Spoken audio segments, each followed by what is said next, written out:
des règles d'humilité et que le disciple interdise le plus possible la parole à sa langue, en demeurant en silence sans rien dire, jusqu'à ce qu'on l'interroge.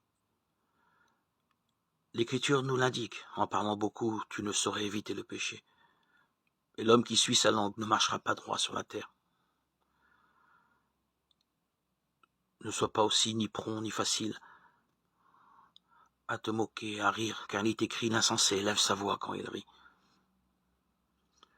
Parle avec douceur, sans ricaner, humblement et avec gravité, en disant peu de paroles et en évitant les éclats de voix, car on reconnaît le sage à la sobriété de son langage.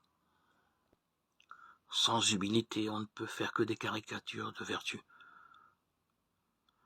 Au cours des siècles, des conseils tels que ceux qui sont été enseignés dans les proverbes ont pu être vécus avec un certain formalisme. On pouvait faire un personnage en rentrant dans le moule proposé, indiqué auquel nous renvoyaient les Écritures. En entrant dans une vie ainsi bien réglée, il y a toujours le risque de rechercher la sainteté de vie et non le saint qui a appelé à lui. Avec l'inexpérience des débuts, par souci de paraître ou par idée fausse sur la sainteté. Plus tard, par désir de ne pas mécontenter, d'être sans reproche. Dès qu'une règle entre dans des détails de comportement, le risque est là.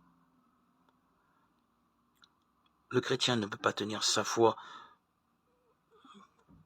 parce qu'elle transparaît dans chaque parole, chaque geste, même les plus simples.